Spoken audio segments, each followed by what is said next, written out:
We've all seen the meteoric rise and fall of big content creators. You don't want to be that guy after putting in the hours, the effort, months of research in order to make your video up to standard. And after all of that effort, you get demonetized, or even worse, you lose your audience. That's not a position you want to be, neither do I. So today's video, I'm going to share with you the how to avoid such consequence on your YouTube journey and the solution to the problem.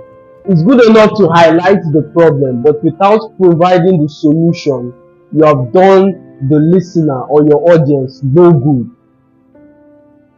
The first thing we'll talk about is that people like pointing fingers. People like to vilify these creators. Oh, he sold out. Oh, he sold out. That sold out. He's a scam. And most of them do sell out of necessity. Now, I'm not promoting this activity, neither am I endorsing it. There is no amount of problem that should make you scam your audience. That is barred by every ramification. But I would say this: as you grow older, you begin to see circumstances as opposed to good or bad. As you sojourn the earth and you become wiser, you begin to see circumstances as opposed to good or bad. I'm in the rental property business, for instance, and if I throw a tenant out, and while his 5-year-old is screaming and crying his eyes out, and his wife is begging for me to give them an extra month, and from an external perspective, do I look like an evil landlord? Of course I do, but from an internal perspective, presented with the fact that he has been promising to pay 4 times and he's been 6 months in after expiration, what kind of landlord gives such grace? Am I still a bad person now that you're presented with all of this fact? Exactly. So there are only circumstances, not good or bad. Say you are an accountant in a big firm, and some kind of challenge spurs up. Your mom needs surgery and it costs $10,000. You don't have the cash, but it's in the company's account. If you're a man, I'm not giving you all these examples to give you a justification to steal or to engage in illegal activity to outsource finances, because in the presence of opportunities, that's where you see the level of your transformation.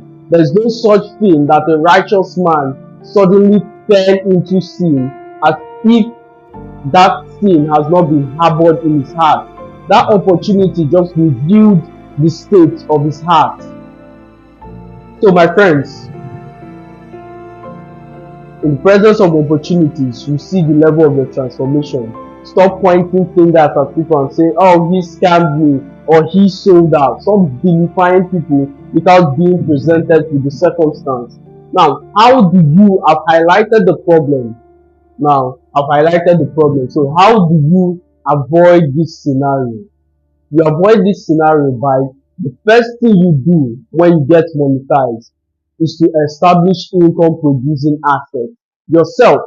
Go off grid, produce little to no content during those few days of monetization. I'm not saying you should disrupt your momentum. Your momentum is important, but go off grid, post once in a while. Use that remaining days to establish income producing assets. If you don't show your money where to go, you're going to end up broke.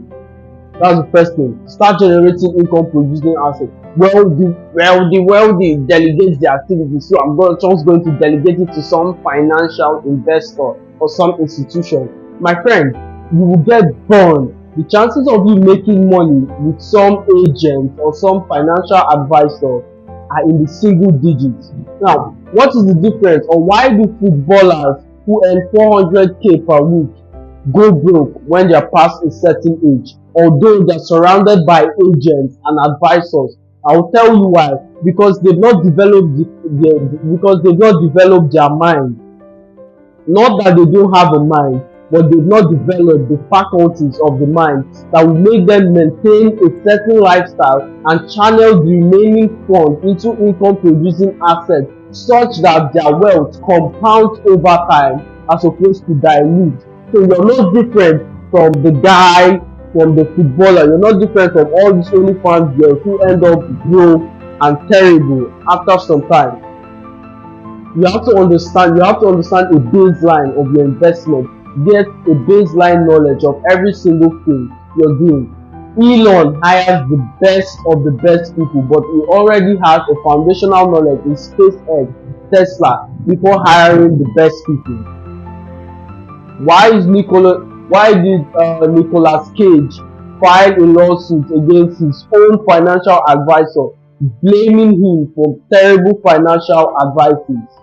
Yeah, he's broke now, so you don't want to end up like that guy. Conversely, most of you, when you hit your first 50k, your first 100k, you start going out, you go on a shopping spree, you give it to Gucci, you give it to Louis Vuitton, you start spending, you go on a jewelry spree, ramp up your lifestyle in an attempt to attract more followers, and you might get the result, because according to Newton's third law, for every action there's an equal and opposite reaction. As you sow, you shall reap. So all of that facade you put in place might attract new followers or new subscribers or new people into your cult, but my friend, it's always going to end terribly. Use that finances to establish income producing assets. If you don't do that, you're only going to be relying on sponsorship deals, YouTube, money from AdSense. That is a terrible way to live. One day you find yourself signing some sponsorship deal and you sign away your freedom of speech. You're not allowed to comment on political issues. You're not allowed to comment on certain activities. You always have to be equivocal, straddling the fence, purporting the idea that is generally accepted to the public. That is a messed up way to live. I refuse to live an existence where I cannot think for myself, where I'm always receiving email of what to do to my audience or do with my audience, or to sway them in a negative direction relative to my core beliefs. I refuse to do that. I love you guys too much than to sell out. Mere talk is not going to solve the problem. My friend, finances is a key factor, is a sponsor of integrity. If I was poor, if I didn't have all of this investment, I'm not saying I place my trust in this investment. The Bible clearly condones that act. It says, many might trust in horses, chariots, but my trust is in the Lord.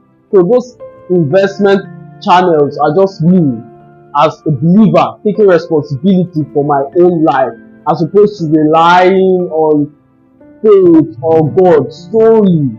This is something Christians do not understand well, and we can talk about that in a moment. Let's touch on it. Christians believe, they have this belief that they don't need to put in the effort. They should just believe God, go about their business, and everything will work out fine. This is where unbelievers beat us, because unbelievers are pragmatic towards life. If I don't put in the effort, this is not going to work. I remember months ago, I was looking for where to buy diamonds. 3 scrolls on Instagram, I saw this channel where she hired influencers to shout out her page, a jewelry store, shouting out her page, saying it's legit, etc., etc., etc. And the place was a sponsored ad. To cut the long story short, I messaged her, she sent me the location, I went there, I got my diamond. So you see how, had she not run that ad, had she not invested in the business, I wouldn't have been able to find it and patronize her. But there's some Christian behind the counter praying that something will happen magically, as the way, what's that prayer? The way the animals found their way to the Ark of Noah. That's the same way customers will find their way to my business. Of course, that is good. It's good to have that kind of thinking, but the Bible says, behold, I've sent you as wolves, I've sent you as sheep unto wolves. Do not be like them, but understand the foundations of the earth. The earth has been given to the sons of men. You have to understand the dynamic that governs the earth, or else you will be fucked. So my friends, do not rely on one source of income unless you're invariably going to sign away your freedom of speech to some corporation. Do not rely on one source of income because it's terrible. The Bible says it, cast your lot 7 places, 8 places, for you do not know what the time shall hold. As always, my friends, I hope you got a lot of value from this video. As always, friends, I'll see you in the next one.